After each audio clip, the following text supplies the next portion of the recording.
For the very best high-octane action, take the checkered flag.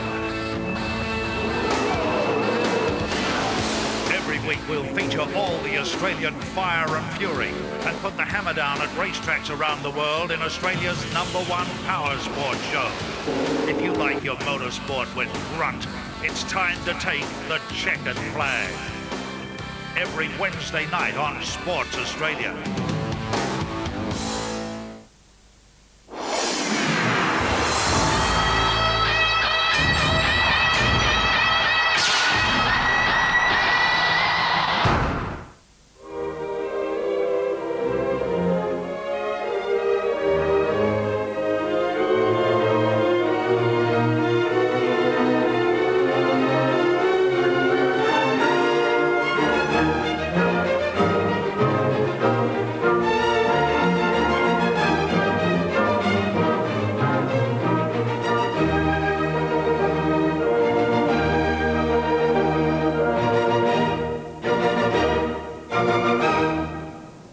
As football fans around the country honoured Port Arthur's innocent victims, Brisbane continued to defy its southern neighbours.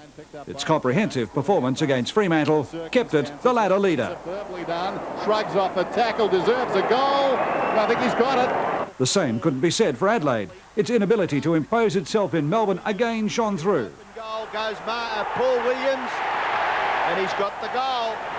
Collingwood left Victoria Park beginning to believe that a spot in the finals is the very least it should be aiming for. North Melbourne faces an anxious night at the Tribunal. Star Utilities Glenn Archer and Corey McKernan face charges along with Geelong's Shane Brewer. But the Kangaroos kept rolling along at the MCG last Friday night. Oh, look at that! What a kick! Tremendous goal! Good evening and thanks for joining us on Football Feedback. I'm Tim Lane. Well, after a week in which all Australians felt for the victims at Port Arthur, football paid its respects to the victims of the tragedy. Solemn minutes of silence ushered in the start of round 6. And what a round it turned out to be. Friday night's clashes were epics. Collingwood's momentum increased with the demolition of the Crows on Saturday, and yesterday Carlton and Brisbane continued their winning ways. We'll be reviewing the key points from an enthralling round, one which drew less criticism of the men in white with red and blue. Bill Della will be along to discuss how his men have responded to a tough start to the year. Fitzroy continues to make news for all the wrong reasons. One of their greatest champions, Kevin Murray, joins us from the Hall of Fame tonight. But before we start anything, I'm joined as always by Leigh Mathews. And Leigh, we've heard a lot since Saturday of this new offensive Collingwood. Do you find that offensive? Offensive, that there's an offensive Collingwood. Well, they were excellent on Saturday. They really good. I was at that game, so I saw them. They've got their midfield players fit and well, pretty much all in there together, minus Mick McGuan, and they certainly cut the Crows apart. We'll talk about But I must say, Collingwood beat the Crows by 96 points last year, just in my own defence. They were very offensive then, weren't they? And we have a new mellow Rohan Connolly in his attitude to the men in white. Well, Bill Della's here, Tim, so umpiring never been better as far as I'm concerned. No, seriously, I thought they really did loosen up on some of the interpretations on the weekend, and I thought it was a much better performance. Well, we start tonight with major news. We're going to the Tribunal. Already an outcome from 3 charges which were heard by Neil Bizzy and co. And Rob Gaylard is there. Rob, good evening. What's the news? Yes, good evening, gentlemen. How are you, Tim? News for North Melbourne is not all that good. The first charge that was heard tonight, of course, has pretty well been documented. Corey McKernan against John Barnes. We've got some vision back there, Tim, so we might take a look at this incident that's happened. And I think you'll find here that Paul Couch delivers the ball into the forward line on the leaders, Barnes, and then McKernan. You've got to remember these two guys are going pretty well lickety-split, full tilt, and McKernan has fallen into the back of Barnes, and that's constituted a report. The interest here, Tim, is that of the umpire that's reported it to umpire Carey, there was a boundary umpire, another central umpire, and of course a goal umpire who didn't issue a report or didn't find it a reportable incident. The bad news is that Corey McKernan, the charge was sustained by Neil Bizzy, and he has copped 1 week. Out of that comes, of course, the saga for Corey McKernan. Perhaps he might have won the Norwich Rising Star, who knows, for an indiscretion. Now all of a sudden the Brownlow favourite, the Brownlow, is no longer an aim of his. So bad news for Corey on two counts virtually, Norwich Rising Star and also Brownlow. Well, that is sensational news, and it looks as though we'll have a new favourite for the Brownlow medal because McKernan had made such a brilliant start to the season. Now, do we have news on the wrestling charges against Glenn Archer and Shane Brewer? Certainly do. Let's have a look at that vision too, Tim, if we've got it there. And of course, Glenn Archer of North Melbourne was again reported by field umpire Kerry for misconduct in that he wrestled Shane Brewer, and likewise Shane Brewer of Geelong by umpire Kerry the misconduct that he wrestled Glenn Archer. Now, they were heard independently, these two charges. The first one, of course, Glenn Archer, he was up and he did plead guilty. That charge was sustained. He copped a $2,000 fine. Shane Brewer was next up. He pleaded not guilty. You saw the vision. You can make up your own mind. That charge also was sustained, but he was fined $2,500. So I think you get a $500 discount if you plead not guilty. Thanks for that, Rob. Well, that's major news, and yes, Neil Busy certainly does prefer men who go up and come clean. Well, tragedy for Corey McKernan, and as a headline for tomorrow, Rohan. Yeah, it's a surprising one though, isn't it? I mean, I just thought it was a bit line ball, the whole incident, to be honest. I thought maybe a free kick and a 50, but it begs the question, I mean, if they've found him guilty of that incident, 1 week seems a little lenient in terms of a knee to the head, I would have thought, but personally I thought he was a bit stiff to get reported in the first place. Leigh, I can see the old debate starting up about whether something like that should cost a player his chance of winning the Brownlow. I think that's irrelevant. I mean, if he suspended the rule, you know, the more the point is, should he have got a week's suspension? I mean, it looked fairly line ball, but at the same time, as I suppose, you know, you could say that he could have avoided the knees going into the back, and if he'd really tried very hard, I suspect. So he certainly hasn't got the benefit of the doubt. I mean, we give the players benefit of the doubt. I think at the tribunal these days you're guilty unless you can prove your innocence. I just reckon it smacks of having a bob each way a bit, really. I mean, it almost suggests that they weren't, you know, they weren't quite sure the charge was there in the first place.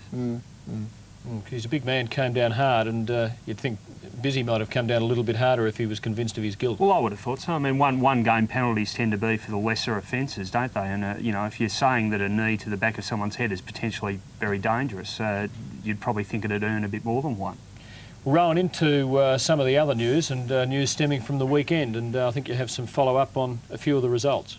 Yeah, well, Essendon's season's probably almost at the crossroads now, you'd say, really. I mean, we've got some figures here that we're going to put up on the screen, and they've been outscored by a total of 19 goals in the second half of their matches this year by their opponents, and fairly revealing figures, really, when you have a look at it. I think they've only won 1 of their last 9 second halves, and some of the fades out have been very dramatic. I mean, Friday night in Sydney, they were 29 points up with 10 minutes to go and just hung on for a draw. You had the semi-final last year against Richmond when they were 5 goals up and blew that. Anzac Day, of course, when they were 38 points up in the second quarter and blew that. So it's definitely becoming a very worrying trend. But I just wonder if the Bombers are becoming a bit of a worry, actually. There's a few puzzling sort of team selections going on at the moment. I think there's a few myths about Essendon too, actually, at the moment. One of them is that they're building a side based around youth. I'm not sure that's happening, really, because the younger players on the list, such as your Matthew Lloyds and your Scott Lucases, I'm not sure they're being really allowed to settle in and find their spot in the team and contribute. They're in and out of the seconds, on and off the bench all the time. They're not really settling down, and they seem to lack a bit of direction to me at the moment. They play like a side that panics a lot. They seem to be better when they're sort of starting a game or coming from behind, but when they get a lead, there seems to be a bit of a siege mentality about it, and yeah, a few worries there. Also the passion factor. I mean, I just thought it was very ironic that Derek Kickett bobbed up and kicked a very crucial goal for the Swans on Friday night, because he's sort of, you know, real hurling yourself at the ball type player. I think Essendon sort of lacks that a bit, and it does really look at the moment like James Hird is playing for about half of his teammates. Melbourne have lost 2 games by over 15 goals, and Carlton didn't even bother to sing the club song when they beat them by 8. It's been a disastrous start. Well, I guess it just about ranks as another official crisis, does it not? I mean, they've been whipped several weeks in a row. But I don't think there's any great secrets about this one, really. I mean, they've just lost too many good players injured. It's interesting, if you were asked to nominate Melbourne's 7 or 8 best players, you'd probably come up with a group: Lyon, Schwartz, Neitz, Viney, Steins, Sean Charles, Stephen Tingay, and maybe the Phoebe brothers. Now, I was just talking to someone on the inner sanctum at Melbourne today, and he said, look, you know, I can't tell you anything you don't already know. Have a look at the names. You probably had no more than 3 of that group playing even a handful of matches. Take that core of class and experience out of any side and they would struggle. And at a side like Melbourne, without the depth of the other power sides, they're going to struggle even more. There's been the odd whisper that there's a bit of dissent happening there between the football group and the rest of the administration, but I'm assured that's there's not a lot in that at all, and that Neil Baum does have the full support of the club. But Ian Ridley's outburst during the press conference on Saturday was very interesting. I can't remember a president actually interrupting his coach and having some very strong words about the Melbourne players, but apparently that was done with full support of Gary Lyon, the captain of the club. There is the feeling that some of the more junior players there just aren't pulling their weight. And the Crows, they came to town saying they were going to win and they were really looking forward to playing at Victoria Park, and they lost by 12 goals. I wonder how they've responded. Well, Robert Shaw actually was surprisingly upbeat about it, I thought, given that it was a really big game for him and one they really needed to win, just to underline that they are a credible premiership side. I saw Darren Jarman get a touch of the ball. That's very good camera work, because he didn't get a lot of it on Saturday. He was terrible, wasn't he? Well, Chris Curran did a very good job on him, but that seems to be a bit symptomatic of him, doesn't it? I mean, both the Jarmans for mine. I thought Andrew was equally disappointing in the first half, got a few touches in the second. But look, until they can beat a quality opponent in Melbourne, and it's okay to come over here and beat St Kilda and beat Fitzroy, but until they beat a very good side on a difficult ground, I don't think they're going to be regarded seriously. I think they're going to win by big margins and potentially lose by big margins, because they're very slow in the midfield. If they're getting first hands on the ball, the Jarmans and players like that, they can set it up. And in the third quarter, when they started to get first possession, they started to kick a few goals and put the pressure on Collingwood on the scoreboard. But as soon as the opposition is getting first hands on the ball, they can't chase. They've got no chasing speed. There doesn't seem to be a lot of resilience there, does there? No, I mean, once they slip behind, you don't often see them haul back a lead, I don't think. Leigh, I'd like to ask you about Essendon and the fades out. Fades out or fade outs? Do you think it is something that reflects a scattiness or something within the team, or do you see some more obvious reason Well, for we it? can speculate on things like that, but I think there's a physical reason. I mean, playing in Adelaide, that Saturday night game, and I think even with the commentary I do sometimes, when you're away and you have a bad night's sleep, in a strange sort of city, and then you get back the following day, I'm even a bit tired without even playing.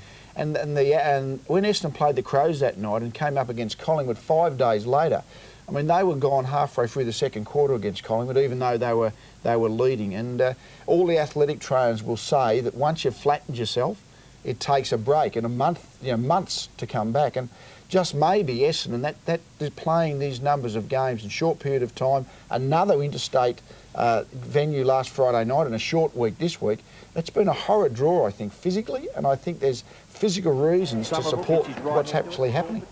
Young Shannon Grant, and this is a good sign for the Swans, apparently was instrumental in their great fight back in the last quarter. He was fantastic, wasn't he, Leigh? I mean, they've got a great blend there now, I reckon, of you've got Lockett, you've got Derek Kickett, you've got Paul Roos, Paul Kelly, great experience, and at the bottom end, just these young kids who just keep bobbing up. And Shannon Grant, here we go here, I mean, inspirational stuff in the last quarter. And he really had a bit of a dip all night, I thought, and really fired them up. I think we've seen the emergence of a very, very good young player.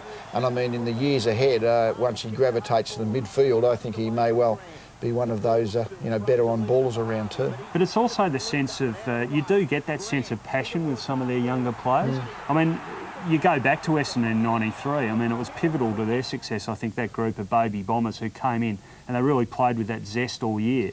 It's not happening with them now, and Brisbane and Sydney, the sides that are doing well, they do have it. Yeah, let's say Essendon should have been 10 goals in front. I mean, they had that many more scoring shots, and I still don't know how the Swans, given where they were at the 10-minute mark of the last quarter, Essendon had forged clear and just looked like they were going to win it by anything. And somehow or other the match turned around. It was just, wouldn't have predicted that to happen halfway through the last quarter. A couple of incidents from the match, and I know on radio we had a number of calls about the Tony Lockett, Dustin Fletcher incident, with Fletcher being sent over the fence. Let's have a look at it again. Plugger pursuing hard and with great determination, but was that necessary, and should it have been punished? We have been told that there'll be no video charges from the match. Fletcher came out of it with blood coming from the forehead, which forced him from the ground. It was a bit careless by Plugger, wasn't it? But I don't know how he cut his head. He must have. On the seat, on the I thermos, think. on the seat there. On someone's wicker basket. Injury Can opener. inflicted by a thermos. Yeah. What did you make of it, Leigh? Well, I mean, it was a little Virtually bit on the it was boundary line probably when it happened. dangerous. Yeah, a little bit dangerous. I mean, they were going full pelt for the fence, and they were going to be doing well to avoid the fence anyways on the Sydney ground, which is not a long way in. And that little extra shove certainly put him right over the fence, didn't it? It probably begs the interesting question about standardising not only grounds but the space between the fence and the boundary line. We had the Matthew Richardson incident up in Sydney last year, but you know, I mean, if players are playing more regularly on grounds where there's more space between the boundary line and the fence, to suddenly ask them to adjust all their bearings for another ground, maybe we should be thinking about that a bit more. And perhaps one for Bill Della when he joins us in a little while. Scott Cummings lining up from the angle. Should he have been called for having played on because he was cribbing around, just sneaking inboard a little bit after initially being out. We didn't quite see the lead into that, but I think initially he was set up on a much worse angle than he made of it. Well, actually, and also when he took the mark in the first place, he should have just turned around and tapped it over the goal line. Would have been a problem, but it didn't help him at all, did it? Those kicks from that angle are much harder than they look. You get scared of the right-hand goalpost. Most players slightly kick the ball from right to left. That's a very slight hook, and there's a feel of that right-hand goalpost, I think, even though it's a very easy kick if you can put that out of your mind, and I think he got a bit that way. I'm no body language expert, but as soon as he started walking back, I thought, trouble here. He didn't look too confident to me. Yeah. And Rohan, quickly before you leave us, and Bill Della will be coming in after the break, you were happy with the standard of officiating over the weekend? Oh, happy. There's still one or two of the obligatory shockers, but I did think what was most noticeable was that they, I thought they eased up on the new holding the man, holding the ball interpretation. I think players were allowed just that fraction more second to dispose of the ball. You didn't see so many incidents of guys getting pinged for holding the ball when they're actually in the act of trying to kick or handball. And yeah, I think, look, fewer free kicks are better as far as I'm concerned, and I thought it was a step in the right direction on the weekend. I'll argue the toss on that with you one day when we've got a bit more time, because I actually thought the game at the MCG yesterday degenerated because of an almost paralysis by the umpires, particularly in the second quarter, but we'll save that for another rainy day like yesterday. We'll pause. Rohan Connolly from the Sunday Age joining us each week in Football Feedback, and we'll be back with more shortly.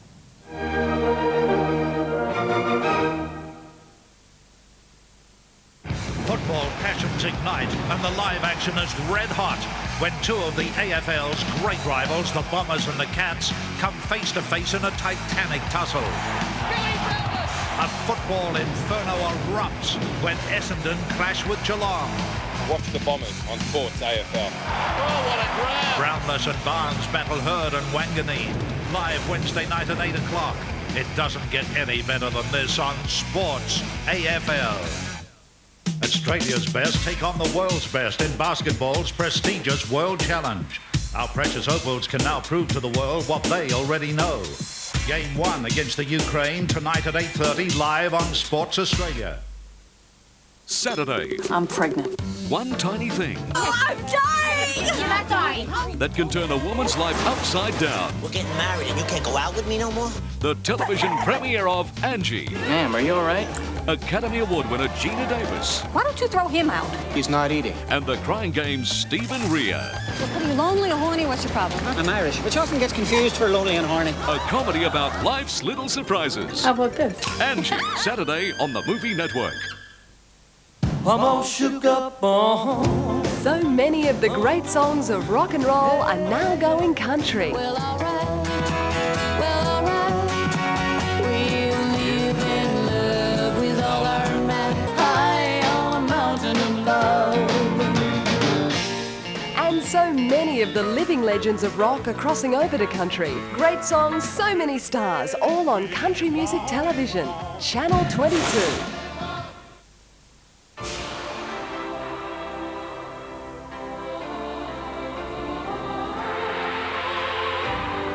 You've stepped into the future. This is Optus Vision.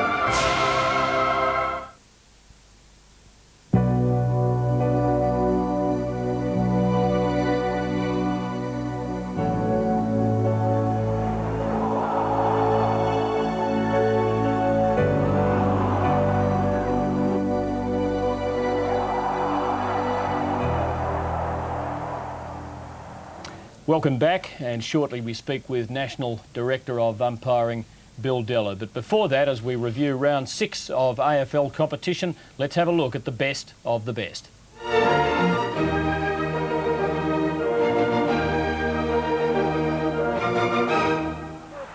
First, a great snap from Alistair Clarkson. Inside the Clarkson having a big turn.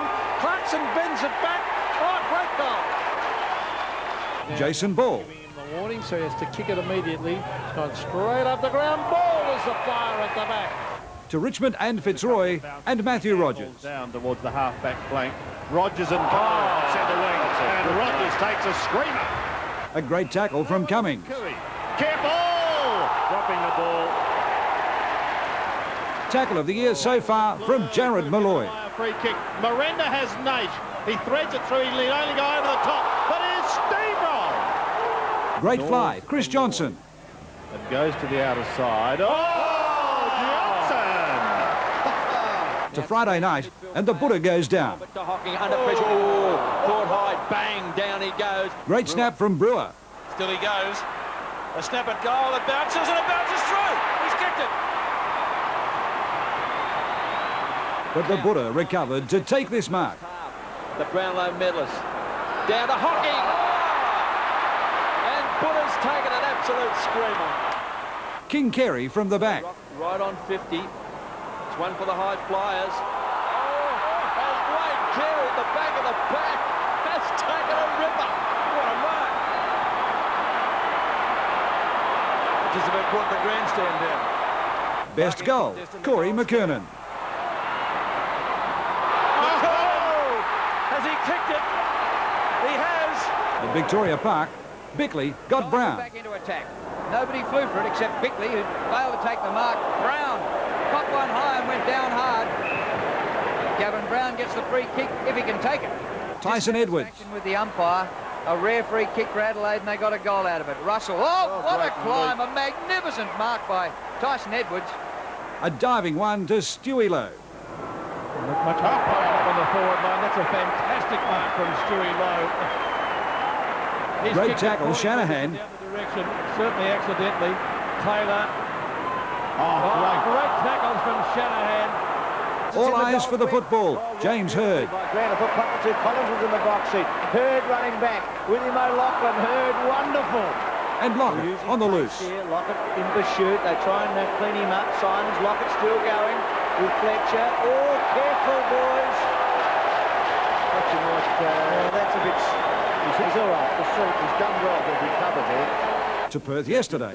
And from an impossible angle, Sean McManus. Ashcroft claimed immediately. McManus deep in the pocket. What can he conjure here? Goes with the outside of the boot.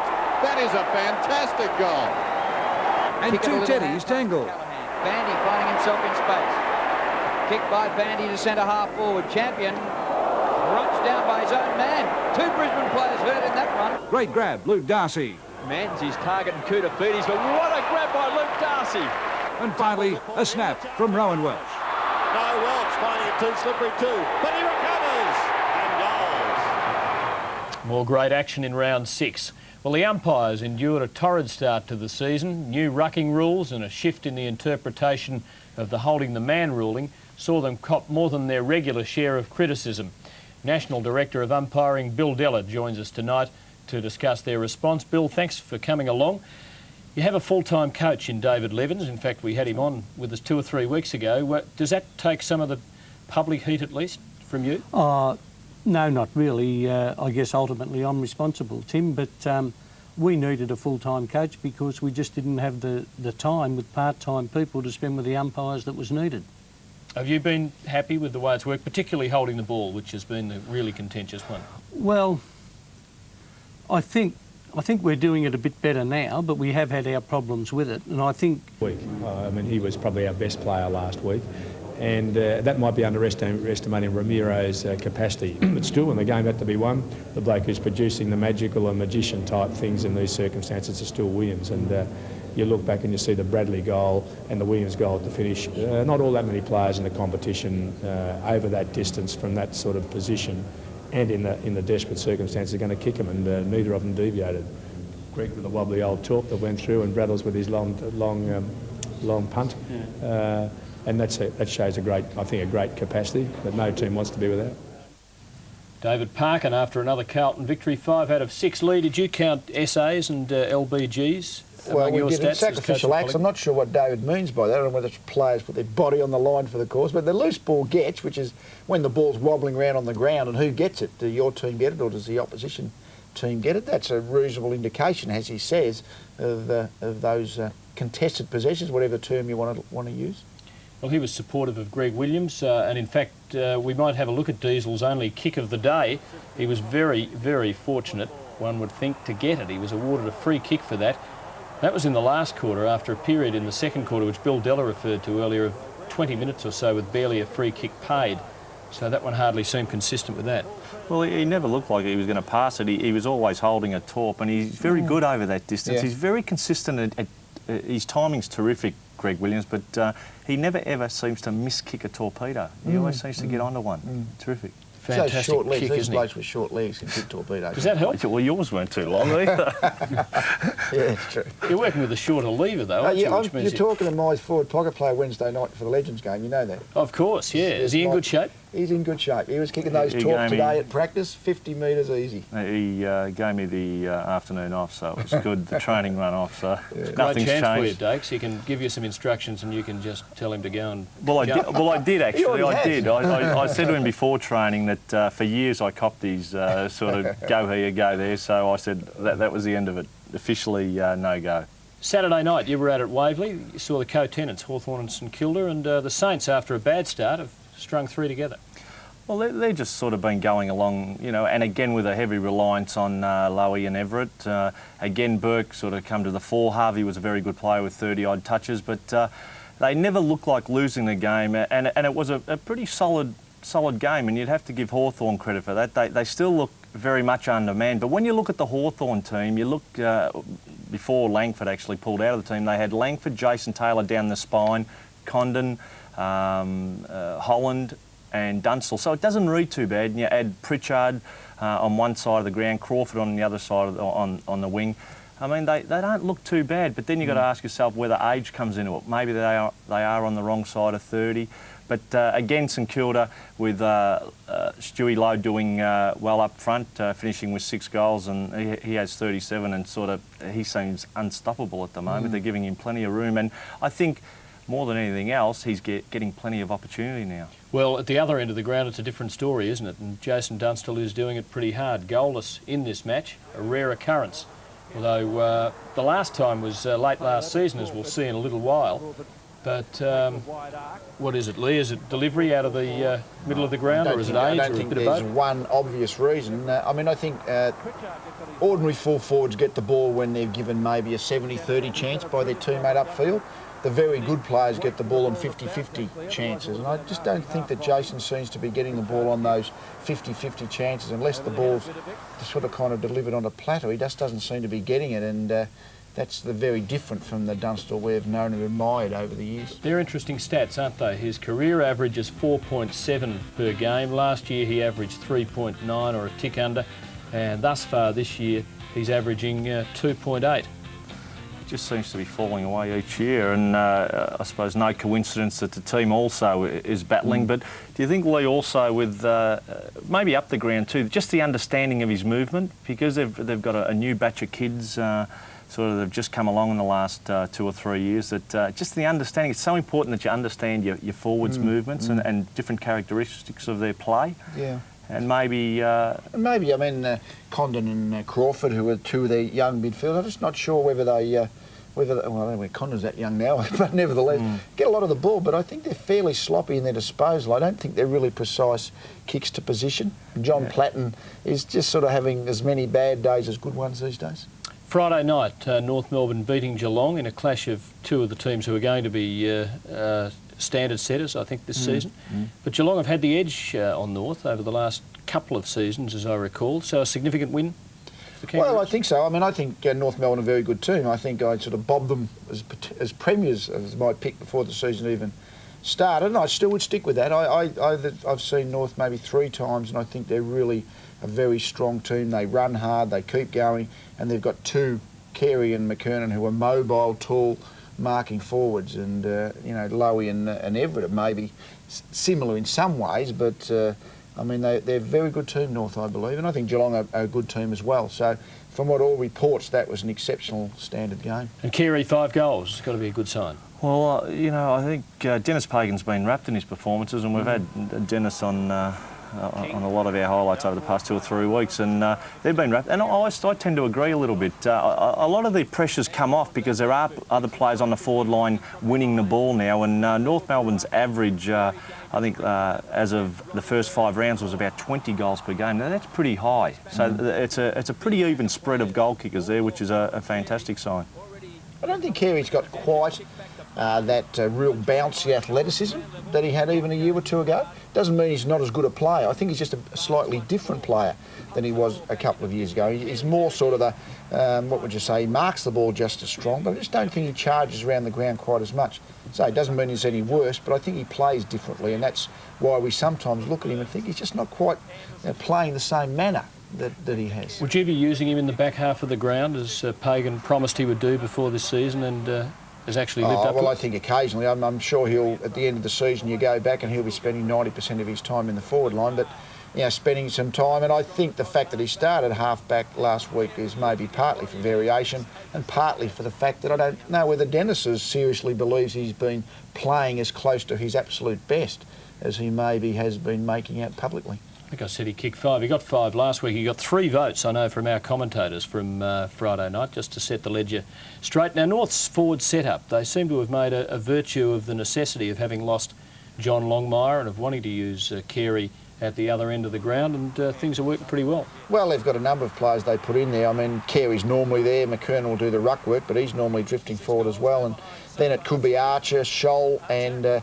Mark Roberts, who are all fairly mobile, really. I mean, they've got a little bit of height with them, but they're certainly not big and slow or anything like that. They're quite, you know, a bit above medium size, but... and you see that bloke, how often we've seen that drifting back from the midfield and jumping into the marking contest in the forward 50, and it's only got 1 week, but North will certainly miss the McKernan influence, who I would go along with is maybe is even more valuable than Carey now. I agree with that one. Really? I agree. I think he's just maybe the most valuable player in league football, given the way he plays and how well he plays. The two things together, he's an extremely good player. Well, he's given you that new dimension now. You've virtually got 2 ruck rovers on the ground. You've got your ruck rover picking up Anthony Stevens' 25 plus touches, and now you've got a ruckman that's doing the same thing and topping it off with goals. Yep. And any defence that is going to beat North Melbourne will need to have a bit of height to it, as well as quality. Well, that's right. I mean, McKernan, that's why he's such a... Carey is hard enough to match up because he's such a good player. He's so strong, but he's got that bit of sort of agility as well, so he's hard to match up with. So he'll take your best defender. The best defender. And, so then you've got to find another one. I mean, obviously Geelong decided to play John Barnes on McKernan, and just, you know, wherever McKernan went in the ruck or when McKernan drifted forward, Barnes sort of went on him. But Barnes is also one of the more mobile ruckmen around. He's got more chance of doing that than almost any other ruckman in the competition, I would think. Daicos, don't go away, because after the break we're going to be talking sharpshooters. That's when we return with more football feedback.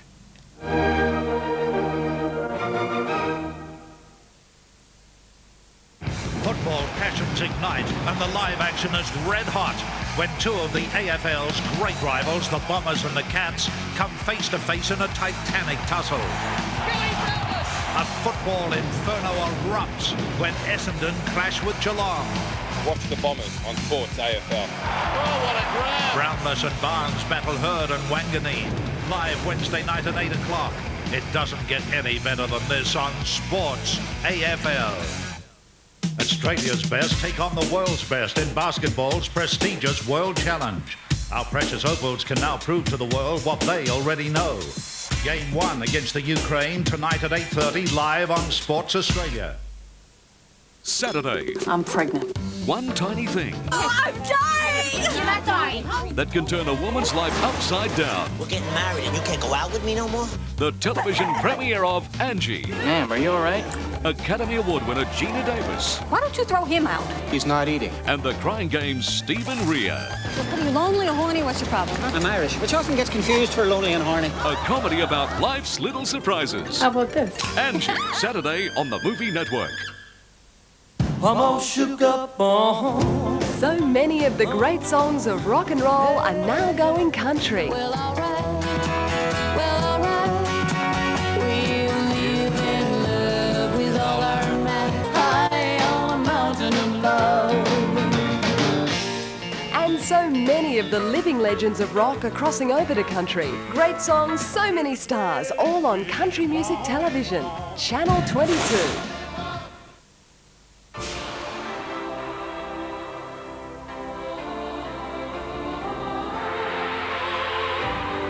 You've stepped into the future. This is Optus Vision.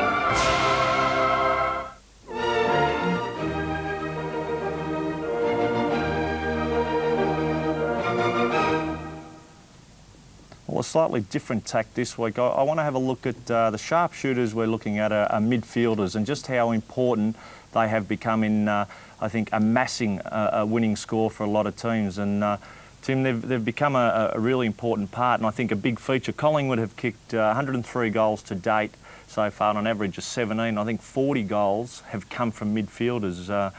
No longer are they asked to get their 25-odd touches. They're now required to be kicking their ones and twos at least per game. And Paul Williams and a few of the other Collingwood midfielders are also spending time as permanent forwards, so they're thought of as midfield ball getters plus goal kickers as well. Do you think with Paul Williams even the rotation system is helping them, because they tend to be losing their players a lot more? They seem to be gathering a lot more possessions, being able to run onto it. As you can see with Paul Williams, there's no one really manning him up. So I know Shorey's got a strong belief, and I think it's valid, that players have trouble playing in the midfield for the entire game in football in the mid-90s, and therefore any one of 6 or 8 players are going in, and so they're always a little bit fresh. And Paul Williams, when he gets the ball and he runs to the 50-metre line, there's no more exciting sight than when he, beautiful kick from out there. You can nearly back him in also. I mean, he's a stop-start type of player, and probably the way he's being used at the moment is really keeping him fresh and, more importantly, keeping him in the game sort of thing. Yeah. Could you play him as I think we looked at him when Paul Williams first arrived as eventually becoming a centreman. Would you look at him still I think that's what he's doing now, but I mean, they're just using the goal-kicking power as well by saying, I don't know how many minutes a game that he spends as a genuine midfielder. Who would know, really? I think really anyone from half forward to half back virtually plays as a midfielder these days. Are you sure you weren't using him as a tagger in that old defensive Collingwood setup, Leigh? I was trying to use him as a goal kicker. It just goes to show how stupid I was. Now, move on, and Peter Riccardi has become a real force in the midfield for the Cats, and Daicos is another one who can kick them from a long way out. Well, he reminds me a lot like Peter Matera, and Peter Matera's probably instilled a lot of this goal-kicking and the requirements of midfielders these days. You know, we think back to '92 with 5 goals in the grand final, and he's so deadly. Whether he's on the run, Riccardi, or from a standing shot, he's getting himself in a position. This was from earlier on in the year where he gave the ball, went on, got it back again. Now he'll go on and get this ball once more, and he's got terrific stamina. Again, they're really focused. Players up the ground now are really focused in on getting up. Carlton have even got their half-backs like Peter Deans. Sexton ran down the other week to kick a goal. So, you know, they're wanting an input from all over the ground these days. I think we're in a slightly changing era, because just in the last few years, midfielders haven't kicked that many goals. And I think now they're really, as a group over the whole competition, are much more determined to push forward and get into goal-scoring area like they used to in the old days. I mean, basically 10 years ago prior to that, midfielders would kick goals, but I think it's just changing a bit to that style a bit more. And they look like they're enjoying it these days too. I mean, you know, I think back to when we were sort of at Collingwood, and it was like no one really wanted to kick a goal. You look at Michael Long these days, and he seems to be short passing from 20 metres out. But I think the mentality's changing. I think players are wanting to, I think, round off their performance with at least a goal or 2 to their name. Craig Bradley doesn't mind, especially on a wet day, leaning back on a big torp and blazing away, and he's always dangerous, the assassin when he gets near the sticks. Well, I couldn't agree more, and I think he's very similar to Riccardi. Will give the ball, and he loves those 1-2s where he'll offset a lot of backmen. He'll give the ball, run on again. He's got terrific stamina. Over the years, I mean, we know he's fully professional in his approach to a game or conditioning of his body. And another player that does love a goal and does round off his performance with a goal or 2 on any given day. And I think, as you mentioned, Tim, I think the beauty of Bradley too is that he can kick the long goal, the big goal, and he always tends to kick that uplifting goal. He always seems to get it at the right time when the pressure's on, which is just so important to giving the team the lead. And he's one showing no signs of the wear and tear of 31. They're standing, they're giving them a standing ovation. His durability can be appreciated by the sheer numbers he accumulated throughout his career. He played 333 games for Fitzroy, 17 night games, 24 state games for Victoria, 6 for WA and 44 for East Perth. That's 425 in total, but it didn't end there. When his league days were behind him, his love for the game saw him playing country footy well into his 40s. And finds his skipper Murray. And Kevin Murray is our Hall of Fame guest tonight. Kevin, welcome to the program, and you finally retired. Yes, Tim gave it away about 5 years ago, but got too slow and too old. Was it a painful severance after all those years? It was, in a way, but you could tell at that age that football wasn't a game you should be playing. And you've been wearing the back brace for decades, so you must love it more than most.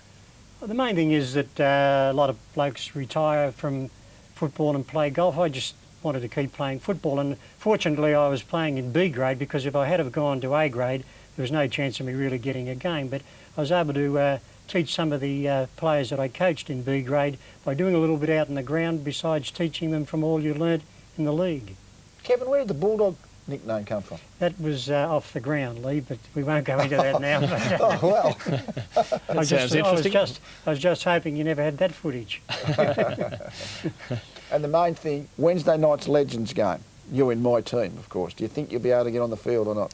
It'd be lovely to get onto the ground, Leigh, the enormous, but I've had trouble with my back and hip for quite a while, but I still would like to take some part, even if I just took the oranges out. No, do that. You'll be welcome. Well, two sides to this story, Kevin, the past and the present at Fitzroy. Let's talk a little about the past first. Are there particular fond memories?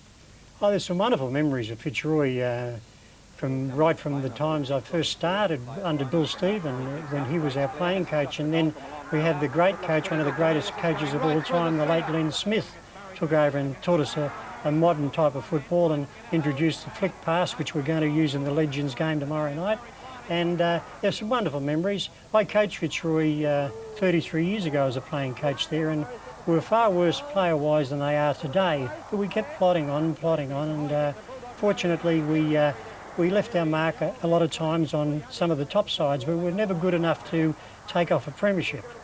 Yes, it was a forlorn situation back then, wasn't it? I think you won one game in 2 seasons, and that was when you were away. Yeah, the late Wally Clark, he took over coaching them that day. I'll never forget it, because we were playing in Perth in a state game, and Bob Davis was our coach, the state coach, but he also was Geelong's coach, and the news come through that Fitzroy had beaten Geelong, and Geelong went on to win the premiership that year. So, you know, I was pleased for our club. Naturally, we were hoping that we'd go on with it, but we never won another game for a season and a half. And those state teams of the 1960s, I mean, they're just some of the best-known players in the game. You know, the Wittens and the Skiltons and the Barassis, and that must have been fantastic days. Wonderful days. I remember that 63 because at the MCG, South Australia beat us for the first time in 63, and we then had to go across later in the year and play in Western Australia. And then we arrived in South Australia to play the return game, and a big bloke called Bob McLean was the chairman of selectors of the South Australian side. He was also chairman of selectors of Port Adelaide. And we went to a reception on the Friday, and he got up and said, "We are now the superior state." They'd only won one game, remind you. And so we all put our money in, and we backed ourselves. And it was a very tough, rugged game in the mud in the Adelaide Oval. But we won that game. But the spirit was there even in those days. Like I can recall on the Thursday night at training before the South Australian game, Big John Nichols said to us just at the end of training, "Look, we're going to grab Woofer, the coach, and drag him along the cricket pitch in the mud," you see. So we grab our coach by the legs, pull him right along through the mud in the cricket pitch, and when we get down to one end, we thought that was the end of it. We're just going to let him go. Big Nick said, "Don't let him go, turn him over and pull him on his belly back the other way." So it was all in good spirit. Just before the modern day, you mentioned Len Smith. Were you aware at the time that you were being coached by someone who was revolutionising the game, apart from the flick pass? I mean, we hear about his 10 commandments or whatever they were even until this day. Well, a lot of people still ask me today for those 10 commandments of his, some of those rules of his, because they're still instrumental in today's modern football. But I was very fortunate because Len let me train in the thirds when I was 13. So I trained under him from the time I was 13 till I played in the third 18, and then he was our senior coach later on. But he had magic ways about teaching you, like from centre-half back on, for instance, if you mark the ball, no matter what part of the ground you're on, you had to centralise yourself and get back on an angle so you were centering yourself to goal. That would give the player with the opportunity to run past out wide and take a hand pass from you where the fellow on the mark couldn't get to him. Did he mention corridor? Well, no corridors, no witches' hats, none of that at all. What were his couple of terminologies? What terminology, words or phrases can you think of that Len Smith used to push all the time? Well, he always pushed to give the ball to a player in a better position there with handball and so on. And he always taught you to use handball, but he said it doesn't take the place of a kick, but it's a means of opening up the play where the player's not kicking under pressure and can kick cleanly. Kevin, we're running out of time, unfortunately, but we get to the present day, and very briefly, do you think Fitzroy can survive? Do you think they should? It'd be lovely for them to survive, for the supporters and the people that are there now pushing them up. Same as when Leon Weirgard was there. They had an opportunity to go to Brisbane years ago and probably would have done well financially, but they wanted to stay in Melbourne. If they are to merge, which eventually there'll be sides in Melbourne will be merging, I just hope that it is with a side in Victoria. Even though financially they'd probably be better off going to Brisbane. But none of the supporters want them to merge, but we don't want to see them go completely. Would it break your heart, or do you feel it might just be part of the reality of modern day football? It's part of the reality of the national competition. Do you see it if it was no other choice but to merge or to go back, say, to the VFL and stay as Fitzroy? No, I prefer them to merge. Stay in the elite competition. Stay in the national. They were one of the teams that helped build it, so stay there. Yep. Kevin Murray, thanks for joining us. Great to have you on the program, and good luck under Leigh Mathews during the week. Thank you. A quick look at the ladder before we go for another week. And Brisbane, North Melbourne and Carlton are out front with 5 wins from 6 matches apiece. Collingwood up in 4th position, and the Sydney Swans have moved into the top 8 with St Kilda and Fremantle out on percentage. Essendon and West Coast, premier teams from the 90s, are down in 11th and 12th, and the bottom 4 look to be in serious trouble. North Melbourne, incidentally, are averaging 6 goals a game, more than Carlton. 2nd and 3rd on the ladder, Carlton kicking very low scores. That's it for another week of Football Feedback. Hope you'll join us again next Monday night. For now, good night.